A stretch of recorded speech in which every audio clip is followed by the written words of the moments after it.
Hi everyone, it's your boy Ricky with Ink on 3 today. Today's video is a very special video. I am hosting a card drive for the Wild Heart nonprofit organization, which assists animals with mobility issues and their human family members. The card drive information can be found on my blog, which I will have linked below. I want to bring in 6,000 cards this year. Also, Florette, the owner of Ink on 3, has generously offered to provide her customers with a 10% off their complete purchase by using the code WILDHEARTS. Even better is for every sale that she receives, she will donate 10% of your order to the Wild Hearts organization. So please be sure to head over to Instagram today and check out all the amazing card makers that are participating in the Instagram hop. Now let's get on to making a card using the Little Birdie stamp set by Ink on 3.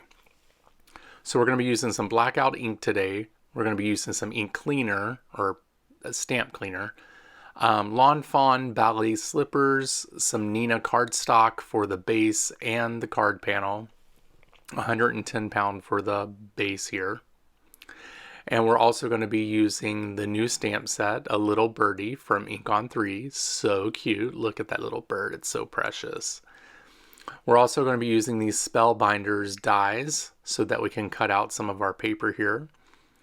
And we're also going to be using this paper by Crafter's Companion, I believe is what the name of this company is. And the paper in this is so beautiful. I just love it. I adore it. It's like watercolor magic, and I didn't have to watercolor it, so it's even amazing. And we're also going to be using the Misty today. So the first thing we're going to do here is we're going to go ahead and get our images stamped out. We're not going to do any coloring today. We're just going to stamp these bad boys out. So we're going to be using the big flower that we have in the stamp set here. We're also going to be using the bird. And we're also going to be using the little berries. And we're going to go ahead and get that placed into our Misty. And we're going to be using the blackout ink here to go ahead and get that stamped out. This black ink is pretty awesome. It usually does a pretty good impression the first time you go to use it. It's good for watercoloring, it's good for Copic coloring, but again, we're not going to be doing any coloring this time. We're just going to be using some black and white photos here. So as I get here, I'm going to go ahead and get these stamped out, and then I'm going to use this ink off stamp cleaner to go ahead and clean these stamps off. And it's pretty amazing. You just rub it on the top, and then you take a cloth and you just rub everything off and it's clean. It's amazing. And I do believe there are re-inkers coming out for this stamp set as well. Now the pad will get a little dirty, but that's of course going to happen. We're going to go ahead and fussy cut out all these images here, and as you know, the power of the internet, we did this super quick. So I'm going to go ahead and get this flower finished up so that we can start on the rest of the card. So we have these images cut out, and now we're going to be using some of this paper, and I have it already ripped because I did a card to make sure I liked it before I actually did the video. And I'm tearing this beautiful paper. It was so hard to do, but I actually ended up using the rest of the paper in my bullet journal, so you know, it didn't go to waste. And I'm going to take the green here and I'm going to do a little ripping and get that placed onto the card here too. Just want to make sure that it fits. And then we're going to be using some art glitter glue to go ahead and get that placed down onto the actual card panel here. And I'm going to go ahead and get that pressed down to make sure it's sticking. And then I'm going to do the same thing with the floral piece. I'm just going to add some glue to it and then go ahead and get that stuck down as well.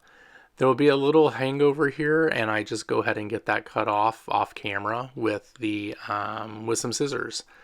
And then this portion is done.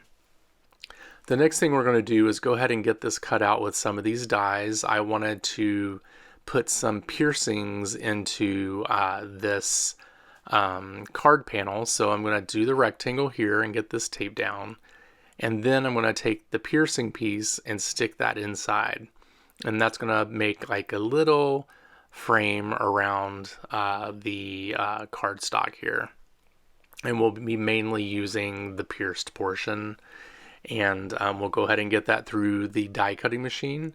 And then I'm just going to poke out some of the holes that really didn't come out during this process. I probably could have ran it through the die cutting machine one more time, but you know, I'm lazy and didn't do that. So I'm having to suffer and poke every single one of those out. And I'm going to back that up with some Lawn Fawn ballet slippers ink, paper here. And I just cut off a little bit so that I could get a frame on that. And my husband's washing the dishes, and you can probably hear that. But we're going to use the art glitter glue here, and we're going to go ahead and get that placed onto the ballet slippers here. And my head's going to show up just so that I can get this pretty even. Now that we have this done, we're going to go ahead and get the sentiment placed onto the card, and we're going to be doing this with some white heat embossing. We're going to be using a sentiment from the stamp set. It's going to be sending birthday wishes, I believe is what this says. No, it's sending thoughts and prayers. I believe that's what it is. It's birthday wishes or thoughts and prayers, one of those. We're going to see once we do the heat embossing here. We're going to go ahead and get that stamped out again. You don't want to press too hard because you don't want it to be like all smashed out and all that great stuff. And I'm going to use some Ink on 3 Arctic White embossing powder here and go ahead and get that placed onto the card. And then it is birthday wishes. And then here you can see the card's a little warped, but that's okay. We're going to get plenty of glue on here so that we can get that flattened out. And then we're going to go ahead and get this placed onto the card base here. And of course my head is in the way because that's the only way I can get things even. The next thing we're going to do is start placing the flowers and the bird and the little berries onto the card. I'm just going to use some 3M foam tape here to go ahead and get that popped up onto the card. And then we'll go ahead and get the backings taking off of that so that we can go ahead and get this card finished. Pretty easy card, you know, a lot of paper tearing and just stamping white images, which is pretty simple. This card took me about 16 or 17 minutes to make, I believe, and I got this reduced down to about 8 minutes. So here we go. We almost have the finished card. We're going to go ahead and get the berries placed on, and we will have this completed card. Now, I want to thank you guys for watching this video. I really appreciate it. And again, I just want to talk about my card drive again. It's really important to me. It's for the Wild Hearts organization, which is an organization that helps dogs with mobility issues, helps them buy wheelchairs and all that great stuff. So please join in on this fun activity. I'd really appreciate it. I'm looking forward to getting to 6,000 cards, and if I can get 7,000 or 8,000, that would be amazing. Be on the lookout. You can get a 10% off discount on your order over at Ink on 3, and plus 10% of that will also go to the Wild Hearts organization. So please be sure to visit that.